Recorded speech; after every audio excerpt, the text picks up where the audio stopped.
Olá, sejam bem-vindos ao videocast Voz da Ciência. Esse é o episódio Ética em Foco. Eu me chamo Heitor e eu sou estudante do primeiro período da Faculdade Newton Pedro, do curso de Medicina. Hoje o debate é sobre o tema Ética na Comunicação da Ciência e para isso eu trouxe outros colegas que também fazem curso de Medicina na Faculdade Newton Pedro e o curso no primeiro período. Eu vou começar essa apresentação por Esther Queiroz, Gorete Honaro, Luana Cruz, Maria Clara e Lívia Pinheiro. Pois bem, para começar essa conversa, eu trouxe uma pergunta que é muito pertinente, que é quais os limites entre a simplificação da ciência para o público e o comprometimento da sua precisão? A comunicação científica ela tem como missão aproximar a ciência do público geral. Então, é necessário traduzir os conceitos técnicos, que muitas vezes são complexos, em uma linguagem acessível e compreensível a todos. Só que aí fica aquele dilema, como tornar essa informação mais palatável sem comprometer a sua precisão ou gerar interpretações erradas? Que a gente percebe muito hoje em dia que as pessoas querem simplificar muito as coisas e distorcendo. Então, fica naquele dilema. Simplificar não é mais que distorcer. Então, a gente pode simplificar sem distorcer a informação. A gente percebeu isso, por exemplo, na Covid-19. Querendo simplificar informações acerca das vacinas, por exemplo, que aí gerou desentendimento das informações, fake news, enfim. Então, é exatamente isso. Continuando o que o Lívia falou, né? Para acontecer isso, a gente precisa manter a essência dos conceitos. A gente pode simplificar quando for possível, mas não distorcer. E, mesmo simplificando, é preciso que a gente mantenha a essência dessa informação. E aí, para que isso aconteça, a gente precisa respeitar a complexidade desse informe quando ele for necessário.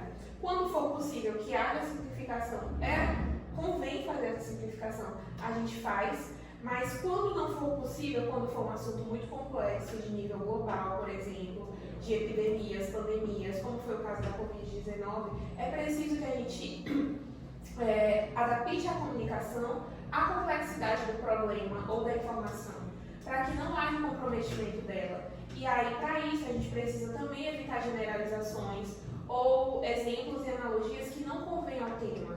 É óbvio que é importante a gente usar exemplos do dia a dia para que o público entenda, mas a gente não pode usar analogias que comprometam essa informação. Eu acho que é justamente isso, deixar o saber sistemático da ciência, tirar essa metódica, essa lição metódica da ciência e trazer com base em evidências do público realmente, entender que deve ser usado com responsabilidade e dentro dos princípios éticos. Para navegar nessa fronteira, de tudo que meus colegas falaram, alguns pontos eles são essenciais e eles precisam ser ressaltados. O primeiro, a gente tem que entender o nosso público, No nosso caso, somos estudantes de medicina e isso acaba nos permitindo um nível de detalhe maior, do que para o público leigo. O segundo é justamente focar nos conceitos centrais, evitando justamente sobrecarregar com detalhes excessivos em um formato de áudio, por exemplo. O terceiro é o uso de analogias com cautela, que foi o que minha colega Clara falou, sempre ressaltando as suas limitações. E o quarto é justamente evitar essas generalizações extremas e o sensacionalismo, lembrando que a ciência lida com probabilidade e nuances. Pois bem, cada um falou já a sua opinião e agora eu queria trazer outra pergunta, que é como a comunicação científica pode combater a desinformação sem parecer autoritária ou elitista? Bom, sobre essa pergunta é muito importante te lembrar que a ciência, o fazer ciência e o transmitir essa comunicação através da ciência, a gente precisa lembrar que o autoritarismo e o elitismo precisa ser combatido através de entender o papel da ciência, que é justamente ter um engajamento social. Ela precisa ter uma conexão com a sociedade, com a comunidade que está sendo transmitido isso. Então ela precisa ser aberta ao diálogo, precisa ter uma ponte entre o que está sendo tratado e quem está ouvindo, quem está entendendo. Precisa ser respeitosa, porque a gente precisa lembrar que ao fazer ciência dentro de uma sociedade, existe ali contextos culturais e sociais também diferentes. A gente precisa entender que ao criar um diálogo, vai quebrar essa questão da imposição, a gente não vai estar impondo. A ciência vai ser feita de modo que, através do diálogo, seja permitido uma comunicação integral social, e aí a gente vai trazer ali uma condução social muito melhor, muito mais compreensiva, tanto por parte de quem está ouvindo, quanto por parte de quem está fazendo toda essa construção, porque isso também vai agregar no quesito fazer ciência. E aí a gente já traz para contribuir isso, que é um ponto que se conecta muito bem com a primeira pergunta, que é essa linguagem acessível, essa linguagem que faça uma inclusão completa, né? E aí a gente vai finalizar, principalmente pensando pelo lado de ser ativa, que tudo isso é fazer ciência de forma ativa e empática. É bom a gente falar também que a ciência ela precisa ser firme, no caso, como a gente já falou, né, baseada em evidências. Ela também precisa ser humana. Que muitas vezes a desinformação ela não se espalha porque as pessoas querem negar a ciência, mas porque a ciência, como ela é comunicada, ela pode parecer distante, inacessível ou até hostil. Que é quando usamos a linguagem excessivamente técnica também, já voltamos na primeira pergunta, ou adotamos uma postura de superioridade intelectual, a gente acaba reforçando a ideia de que o conhecimento é exclusivo de poucos. Sem dúvidas, a palavra que é justamente crucial e define, né, essa pergunta é a palavra humildade. É entender que a ciência ela não tem todas as respostas e reconhecer as incertezas e as limitações do nosso conhecimento pode nos tornar mais humanos e confiáveis. Usar frases como pelo que sabemos até agora ou a pesquisa ainda está evoluindo pode fazer toda a diferença. Sim, seguindo essa linha de raciocínio que Luana, principalmente, e Miguel falaram, é a gente apresentar as evidências, apresentar a ciência em si de forma transparente, mostrando para o público que é possível que a ciência erre, que a ciência não é detentora de 100% do conhecimento, que os cientistas e a comunidade científica não detém 100% dessas informações e que eles nem sempre estão certos. A probabilidade de a ciência acertar é grande, mas isso não ocorre em 100% dos casos. E aí, quando a gente mostra isso para o público, quando a gente passa o entendimento de que a comunidade científica que ela é passiva de erros, o público entende e consegue perceber que a comunidade não é 100% detentora do conhecimento e tira essa autoridade que muitas vezes as pessoas têm da comunidade, né? Tira esse aspecto de poder, de detenção mesmo do conhecimento. E aí, para isso, a gente também pode utilizar de meios, de canais de comunicação mais acessíveis, para que todos os públicos consigam acessar essa comunicação. Não só quem tem acesso aos periódicos, a livros. Se você postar em redes sociais, se você botar em programas de TV, em jornais, impressos ou telejornais, é possível que todos os públicos consigam ter acesso a essa informação. Eu acho que é justamente essa postura dialógica, né? Tipo, que aproxima o cientista da comunidade, construindo pontes e não muros, né?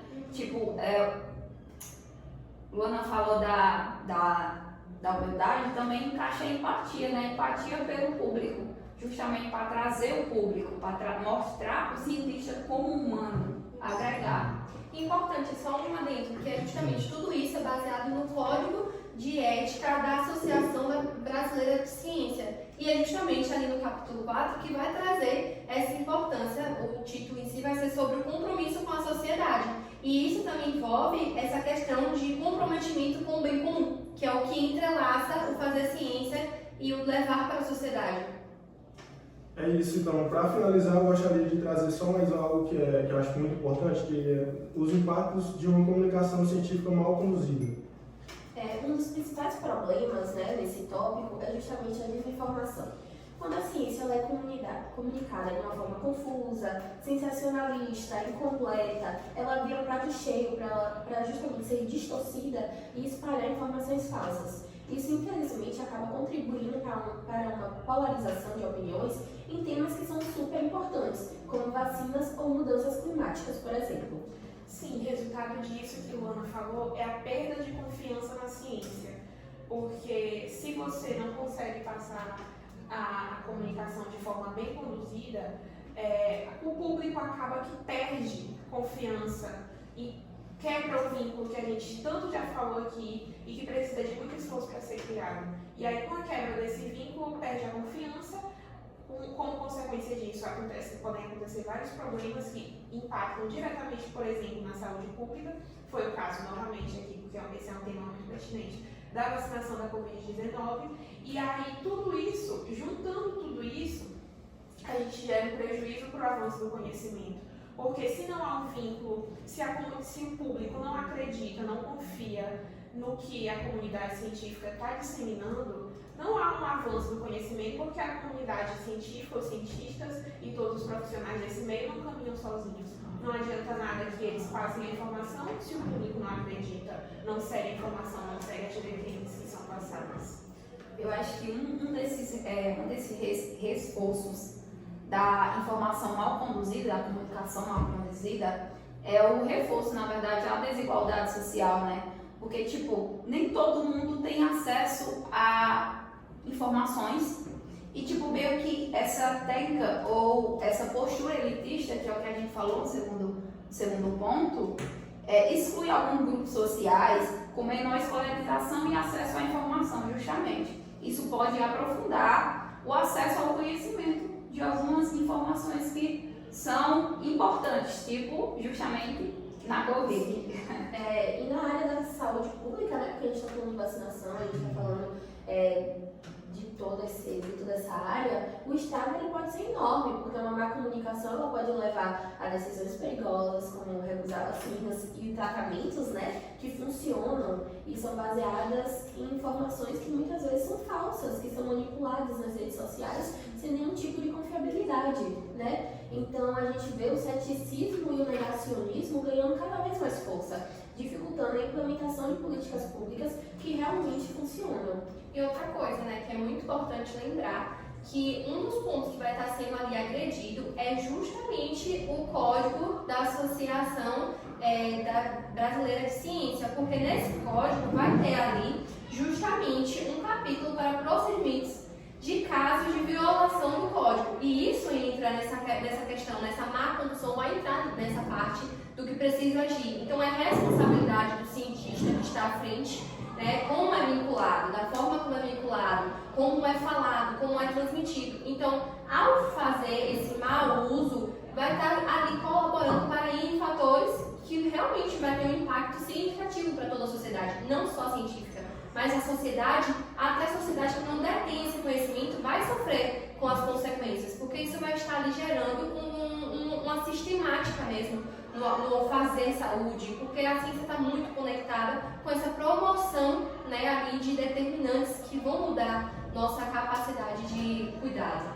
É exatamente o que eu falei. Uma das principais consequências disso é a quebra do vínculo, né? E aí isso impacta tudo isso que a gente já falou aqui. Inclusive, como o Luana até falou do sensacionalismo, que esse alarmismo ele pode causar um pânico desnecessário ou expectativas irreais sobre os avanços científicos e gera também aquela desconfiança. Então, só para organizar um pouco essas ideias, eu vou fazer um apanhado geral de tudo que foi dito. E a começar pela simplificação da ciência para o público, eu achei legal que trouxeram uma parte de simplificar sem distorcer essas informações, que são meio necessárias para que fique mais acessível. É necessário também respeitar a complexidade do assunto sem deixar que isso aconteça alguma falha e manter os princípios éticos, né, para que não fuja do que é cobrado, do que é padrão. E aí também, sobre o combater a desinformação, trouxeram aqui algumas coisas que é como fazer uso da ciência baseada em evidências. É necessário também fazer essa ponte entre a comunicação e o público que está sendo avaliado essa questão e também que seja transparente, né? Que seja uma ponte esclarecida, fazendo com que a comunicação não seja desviada.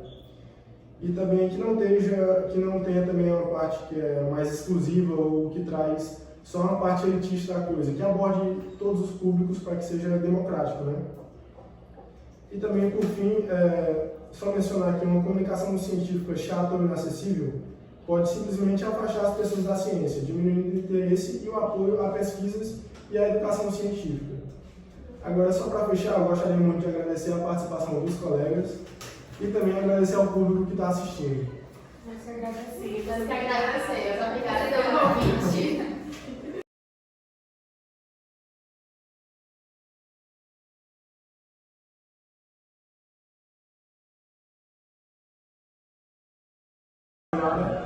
Rodrigues, esqueci o nome do podcast Voz da Ciência, obrigado pela oportunidade.